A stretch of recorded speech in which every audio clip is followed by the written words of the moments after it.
Hello everyone, I am Ankit and you're watching StudyIQ IAS English channel. In our today's video, we are going to understand why is Election Commission of India conducting intensive revision of its electoral rolls before the elections of state of Bihar. So let us start our today's discussion, and you know the drill. The notes of these sessions, they will be made available on the Telegram channel called as ATS Live. So you can go to your Telegram app. On the top right hand corner, there is a search bar. Enter the words ATS Live and you'll find the channel. You can also scan this QR code to find the channel, subscribe the channel if you still haven't, and download the notes, okay? Now let us start by understanding why are we discussing intensive revision of the electoral rolls. Now the Election Commission of India, which is responsible for conducting elections to Parliament as well as state legislative assemblies, it has ordered for significant electoral rolls revision, and they need to be prepared afresh before the elections of Bihar. Now, all electors in this regard must submit their enumeration form, and those who have registered for voting after 2003, they have to additionally provide documentation which will help establish their Indian citizenship. Now, this process is called as special intensive revision, and it will start with Bihar and eventually it will be held to cover all states and union territories in India. Now, this process in Bihar, where assembly election is expected to happen in the month of November, it began 2 days before in June 25th, and it will end with publication of final electoral rolls by September the 30th this year itself. Okay. Now, let us understand what are the types of revision of electoral rolls. First, you need to understand that Article 324 of the Constitution gives Election Commission of India the power to superintend, direct as well as control the preparation of electoral rolls, which will help it conduct the elections to Parliament as well as state legislature. So in that regard, Parliament of India has provided two acts, that is Representation of People Act 1950 as well as Representation of People Act 1951, and these two acts regulate how elections are conducted in India. Specifically, Section 21 of the Representation of People Act 1950, it provides Election Commission of India the authority that it may at any time direct a special revision of the electoral roll for any constituency or a part of any constituency as it may seem fit. So under this power, a special rules were brought by Election Commission of India. This is known as Registration of Electoral Rules 1960. Now this rule provides how often or how intensively you can refresh the electoral rolls in our country. It says that the revision of electoral rolls can be carried out either intensively or summarily, or both intensively or summarily as per the needs of circumstances, right? So in that regard, the word intensive revision, it means that the electoral rolls will be prepared afresh, whereas the word summary revision means that the rolls are merely amended. Now, summary revisions, they happen every year. So as soon as you become 18 years of age, you can submit a form to Election Commission of India saying that please add me to the electoral rolls. Whereas special summary revisions, they are carried out by Election Commission of India before elections of Lok Sabha or a state legislative assembly. Whereas intensive revision, which includes preparing the electoral rolls afresh, it was last carried out about 22 to 21 years before, that is in 2003 and 2004, right? So these are the kinds of revision that are done by Election Commission of India. To summarize, these are intensive revision, which means entire rolls are refreshed, whereas summary revisions, which means newer voters are added and the outgoing voters are eliminated from the list, right? Now let us understand why is government bringing this intensive refresh particularly for Bihar election. You have to understand that in last 20 years, the population in Bihar has witnessed a significant change, and this has been due to you need many additions and deletions from the electoral roll. Now, why population of Bihar has changed? Because of many factors. First of all, rapid urbanization has happened not just in Bihar but in other parts of the country, and this has led to frequent migration of people from rural area to urban area and from rural to urban areas located in other states, right? So therefore, you need to add newer voters to different areas and remove the voters from their original places, right? But what happens that electors, when they move to different places, they file for adding their names to the electoral rolls, but they forget to get their names removed from the earlier places, right?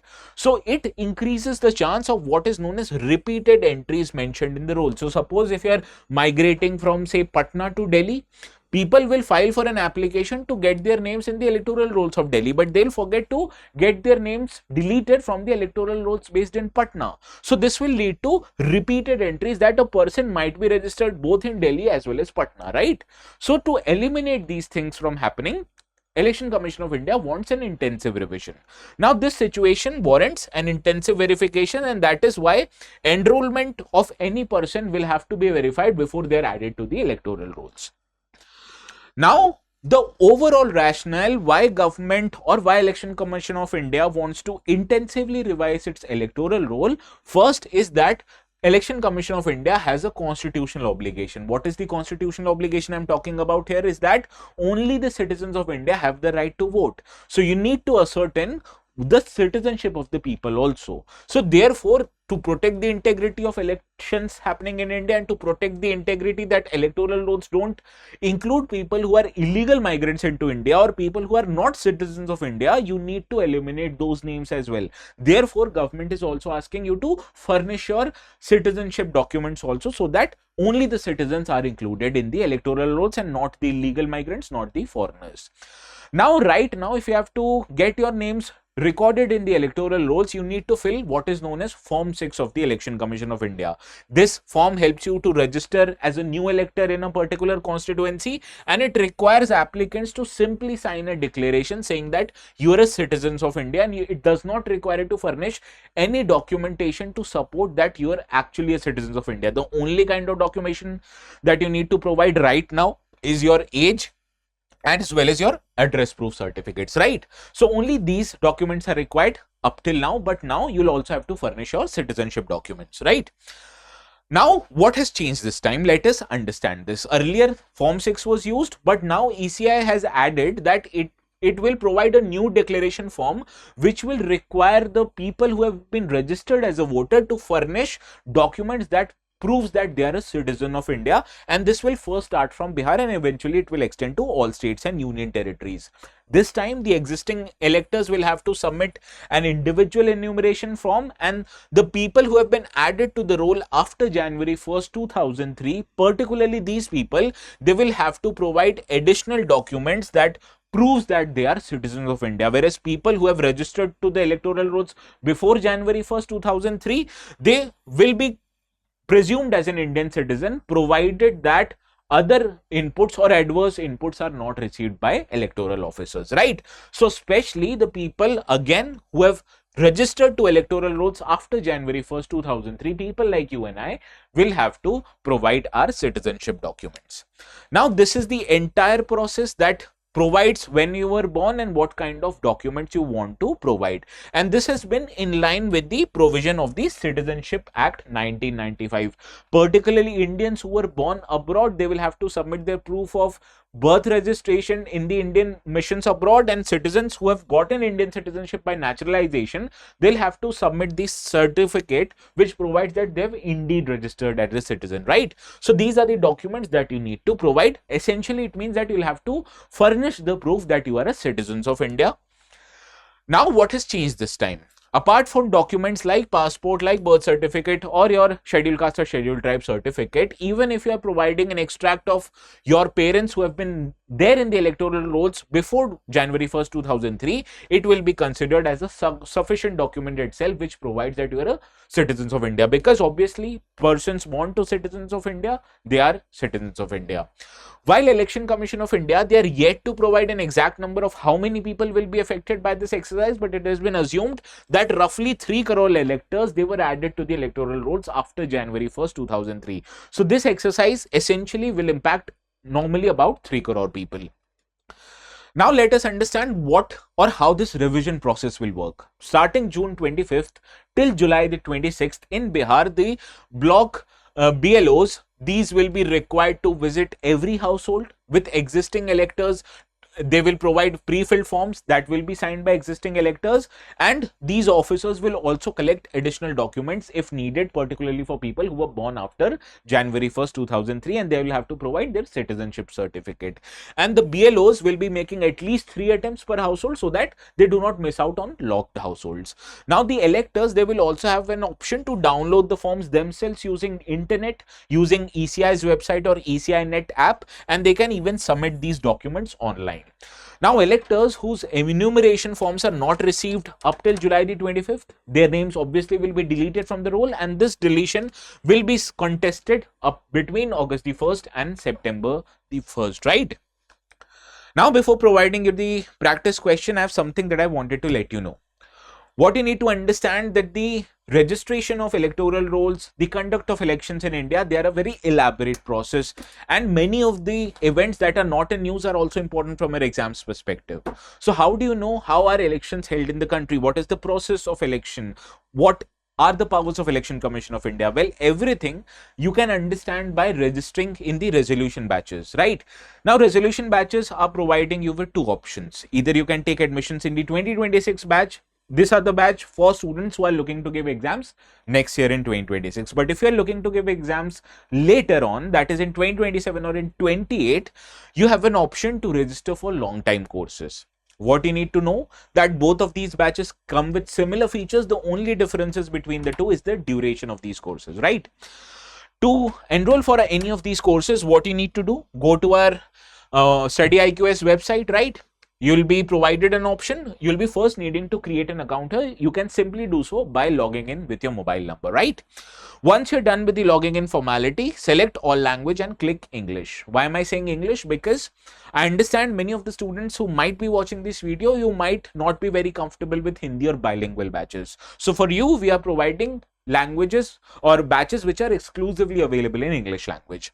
As I told you, you have 2 options, but suppose for argument's sake, you are looking to give exams next year. So this batch is for you. Click on buy now.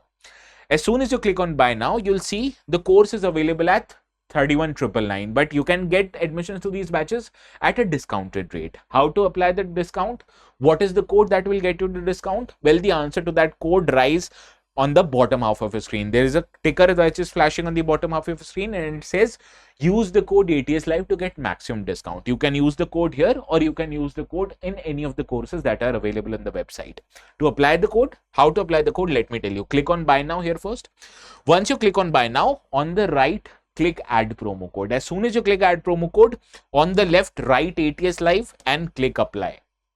As soon as you click apply, you'll realize the discount of 7,000 rupees is now applied and the course is now available at 24,999, and it comes with many features. Obviously, you're going to get live classes, lecture notes, one-to-one mentorship, test series, but in addition to that, you're also provided with scholarship. Suppose if you clear prelims, whatever money you're giving right now, that is 25,000, your entire course fees will be refunded. Yes, suppose if you clear prelims, your entire course fees will be refunded. And not just that, to help you clear prelims, we'll be bringing you to Delhi, where your entire expenses, food related, study related, lodging related, will be taken care of by StudyIQ under prelims residential program. You'll be put in an environment that promotes you to do well, that promotes you to clear prelims. And you know what happens after you clear prelims? Your course fees get refunded. And not just that, we'll also help you clear brains examination under mains residential program, where between prelims and mains, you'll be kept in Delhi. Similar to prelims residential program, every of your expenses will be taken care of. So please do not forget to take admissions. If you still have any query, please call us on 9240231070. They will help you with all the formalities. But do not forget to let them know to use the code ATS Live, because it helps you save 7,000 of your or your parents' hard-earned money. Understood? Now let us come back to our today's discussion. I told you we'll be solving a practice question. This practice question I've curated specially for that today's discussion. With reference to electoral rolls in India, you'll have to consider these statements and let me know in the comment section which of these statements is or are correct. You can do so by commenting, and I will give your comment a thumbs up if you answer it correctly. And you know the drill. The notes will be made available few minutes after the session ends on the Telegram channel ATS Live. Subscribe it if you still haven't and download the notes. So this is all from my side. We'll see each other again. Please have a very good day.